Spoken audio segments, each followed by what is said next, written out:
Well, let's figure out, where did this story come from? Did you meet Ahmed? Like, how did this whole concoction start? It was a little bit of me wanting to do something different, away from what I saw a lot of American indies were doing, which is just like white guys like us talking in apartments, and a lot of that. And I had a lot of thoughts about how Muslims were being treated in America post 9/11, and then there was the Arab Spring and stuff like that. So I ended up coming up with a story about a middle-aged Middle Eastern Muslim, and then I had to find one. So eventually, through a bunch of different avenues, we finally found Ahmad, who was committed to being in the film. And yeah, his experiences, his life definitely shaped the film, as well as like my own ideas and our ideas on set and stuff like that. When did Muhammad come in, and how did he influence things? Because he's got producer's credit. I mean, he sees to have done a lot behind the scenes as well. Well, Muhammad has, we all are pretty much producers in the thing. Muhammad he's the friend character, Muhammad.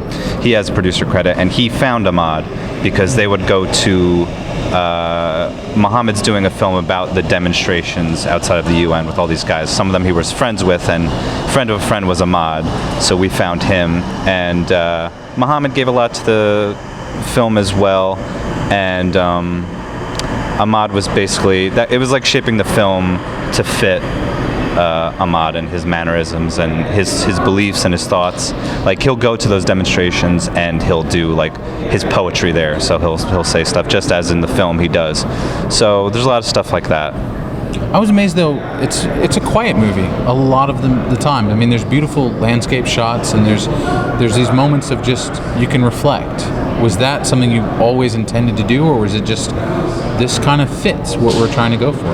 I mean, that's just the stuff we like, the kind of films we like. It was always going to be like that, because there's also, maybe not so much anymore, but there used to be a ton of American indies at our budget level, which is like nothing.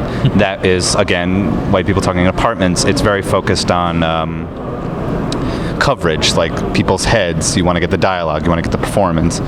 And we prefer more atmospheric stuff. We prefer to,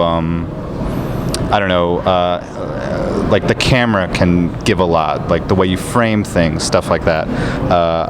And he's big on that too. And you want to? Yeah, I mean, for us it was just about creating something with more of a meditative kind of pacing, something that would really reflect Ahmad's character within the film. So in order to do that, we would have to shoot some of these like very long takes, or even just like a landscape shot can say a lot about his character, whether or not he's lonely or sad or whatever it may be. So for us, it was just a matter of coming up with shots that would reflect that and would create that kind of atmosphere.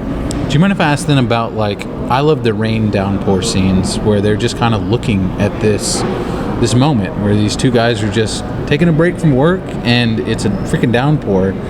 Talk about capturing that, like the sound quality. I was amazed that you guys stuck with just, that's the sound we get to hear. Like, what made you guys stick with these moments, maybe linger even maybe past what other filmmakers would attempt? You want to say something about that? You say something. Well, I think when we were shooting, I mean, obviously we don't have the budget to create rain or a beautiful thunderstorm. Fortunately, it happened, and we rolled with it, as we rolled with most of the production. And we chose to just go with it. And it becomes a very beautiful scene, even more beautiful because of the thunderstorm, and I mean, obviously, if you have something like that, I'm not going to, we can't cut the camera. You just got to kind of roll, because who knows what's going to happen next. And I think we may have captured some lightning on there, and so it was, it felt very poetic. So it really worked for the film. Yeah, and I'll say about about things that I'm really into. These moments in our lives that, like, I don't know, I think movies sometimes move too fast, and I like them slower. My time is slower. I like to be able to settle and watch something for a long time, and you never know. There's like some weird beauty in it. And there can be dissonance in it too, which I think It's a technique that filmmakers use, that like theater directors use, like Brechtian. It's dissonance, and it separates you, and it makes you think about. It takes you out a little bit and lets you think of the ideas and other things. So capturing those little moments and holding on them for a while has that sort of meditation. It can have that dissonance. There's just a ton you can get out of it, and it's always different for each audience member because they don't normally watch like movies this slow or with takes this long. But it's interesting to see like what they get out of it, and what I get out of it is totally different. But I think there's something pretty genuine in their reactions. So that's, I don't know, that's exciting to me. Like, that's how I like films, and everyone always has a different response to it. So that's really interesting coming out of that. Well, I know I enjoyed it because it made me feel introspective. I kind of thought of all the crazy jobs I'd done and like why I was there. And I'm curious, did you guys pinpoint him towards jobs, or is that just like, how did that all work out? Like, I mean, the jewelry store stuff compared to, you know, some of the more labor intensive, and the beginning with that job, at what happens to him, that moment of he just got screwed, was that always the beginning? Yeah. Originally the barest outline was based on this gas station attendant at my town who was Russian, who had this great face, and I knew we wanted to make this like atmospheric, moody film, and I was like, oh, you look at his face for 2 hours, that's cool, I'm good. And then I didn't ask him, but I had this outline. I was like, I want to continue. So I ended up meeting this Egyptian gas station attendant, and he got kind of nervous and he dropped out, but I added stuff about the Arab Spring, in Egypt and stuff like that. So then blah blah blah, found Muhammad, and then found Ahmad through him, back to the original origin story. But yeah, I don't know, that was always it, and there was always like a play of like this weird idea of an Arab man working as a gas station attendant, you know, a guy from the Middle East working in America as a gas station attendant. And then the other jobs were like whatever we can get, like loved the physical work being portrayed on camera, and then the machines they use, like the weird machines in like the tannery, which scared me to death when we were on set. Yeah, and that's pretty brutal. Yeah, and then those were just like in upstate New York, where one of our old classmates went. I was like, well, I want to do something more rural for the end. Like, do you know anybody who has who works at, like, what are some cool places to work at, and like, let's see if we can fit them into the movie. And I wanted it to be very physical, and the stuff where he's like working on houses, that's what he does in real life, and it just fit. It's like, oh, there's also, you can get a lot out of the work you do. It's just plays well to camera, and I don't know, there's many layers to it. You feel something when it's like very physical. I'm curious, transportation is something that's key also. Like, I love the train shots especially. I thought those were really poignant, especially going with the notion of loss being he's going towards saying goodbye to someone, even though it's not his relative, you know, that there's something powerful in it. Showcasing that with the guy driving, Muhammad driving, how much fun was it to kind of cut these and edit these things together and have those moments as end? Because I felt when I was watching, I was like, oh, that fit perfectly. Did that happen for you guys in the edit? It must have. Yeah, I always wanted that, and that changed kind of. That last little montage changed because, well, I don't remember why it changed, but I always wanted to be like these close-ups and how they're like kind of looking at each other, like one's on this side of the frame and then you cut to someone else there, like Muhammad there, and he's on this side of the frame. So they're like, you put them together, it kind of looks like they're looking at each other, they're like thinking about one another, stuff like that. And yeah, ultimately Ahmad wants to have his own driving service, so there's that, focusing on transportation, stuff like that. But it's also the American dream. Like, I wanted to play with the American dream a little bit. That's why they go to a baseball game and stuff like that. Just wanted to bring up America. I wanted to talk about it in that way.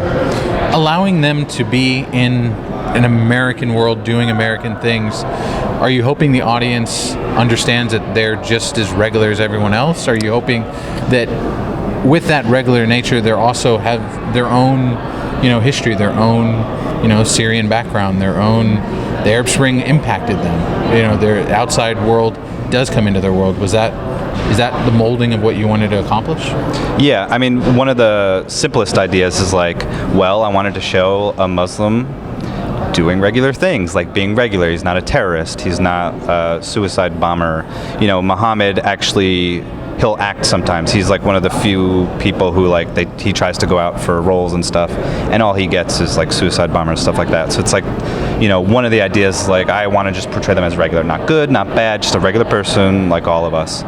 And I think even though like most of it is in Arabic, I think it's very much an American film of like these guys in America, and we wanted to portray a lot about our country and how our country works and doesn't work and stuff like that. And just the idea of like, this is their home now, and they came from somewhere else that they cannot go back to. They still cannot go back to, and it is probably going to be very different. It probably won't exist at all, like when they end up going back, if they ever can. I hope that answers your question. Oh, it definitely does. I'm kind of curious. You guys said you didn't want to make an indie film with a bunch of guys in a room. Yeah. But you have that scene. Yes. You have those moments. Yeah. Is it ironic to do that then? Let's see what he says. I don't know if I'm the best person to answer this question. I think our scene is a little more involved. I think at that point it's only natural that Ahmad is going to see some friends of his and he's going to be speaking with them in a room or whatever. But I think a lot of these other films that we're accustomed to seeing, especially where we come from out of New York, it's just there's no depth.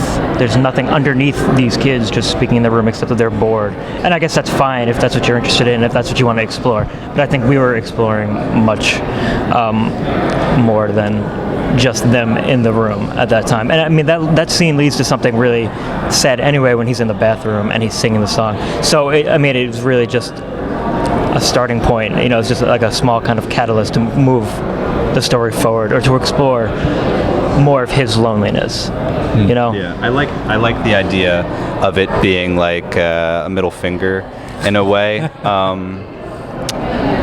But yeah, I wouldn't want to take away from that, and you couldn't, just because a lot of the time when they were speaking Arabic, it's like, here's what I want you to say, but say whatever is best for you. And when they're talking about their own country, of course, it's going to be I don't know, they're just going to have more to do. So yeah, there's a middle finger in there, but hopefully it doesn't.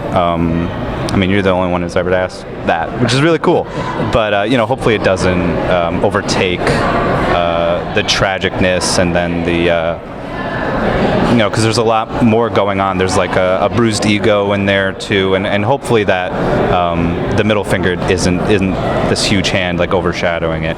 But yeah, that's there. I don't want to give a secret away of him going into the bathroom, because I thought that was the most poignant, honest moment of the entire movie. Because he does have his own moment, but it's because he can't do it with the rest of them. I'm curious, what you're about to showcase this here in Dallas. What do you hope audiences notice and see, and what are you excited about hearing as far as questions? Yeah. God, I'm gonna hear about a certain thing with a pet. I'm definitely gonna hear about that, which is fine. Are you scared about that? No. I get asked it all the time, which is fine. No, I'm not scared about that. I don't know. It's I don't know. What do you want to be asked? I don't need to be asked anything in particular. I just want there to be a reaction. As long as there's some kind of reaction, then I think we did a solid job. Even if everybody hates it, at least they felt something. Yeah, and it's, it's kind of, I don't know, people can be nervous to ask questions and stuff like that. So it's really, it can be hard to gauge. I like when there's questions, we're there, we're eager to talk about it. And I don't mind, because of the way we shot it very cheaply, and it took us like a year and a half shooting every Sunday. I like talking about that, and I like the fact that even if someone hates it but they want to be a filmmaker, I would love for them to be like, man, I hated that, but I could do better. And I want them to do better. Like, I want to see that happen, because you can do something for little money and dedication. So I don't mind those technical kind of questions, but I don't know. I've never gotten I've never gotten someone who's like, oh, I'm anti-Muslim, how dare you. That could be interesting, to kind of combat or like chill them out and be like, oh. I've never gotten anything like that, so that could be interesting. Yeah, I kind of just want to hear whatever, I want to just talk about it. That'll be interesting, because these are like one of the only opportunities we get to actually talk about the film and stuff like that. So I kind of just want to hear whatever. Well, I know we're privileged to have you guys here. I'm curious, for those that aren't here, where can they find more information about the film and about you guys? We are Fuzzy Heritage Films. Fuzzy Heritage Films, like fuzzy, like a fuzzy pet, I guess. Heritage, like like where you come from, and films, like it's like films. So fuzzyheritagefilms.com. All of our info's on there, as well as previous films and contact info and all that good stuff. And the film, I have like a .com, but I haven't done anything with it. But there's a Facebook page, facebook.com/The Winds That Scatter, and yeah. Well, thank you guys for bringing the film here. I was really moved while watching it, and awesome. I think I learned something while watching it. I didn't expect it to be what it was. So thank you guys, and I can't wait to see what the reaction is from people. Yeah, So totally. welcome to Dallas. Thank you. Thanks, man. Thanks, guys.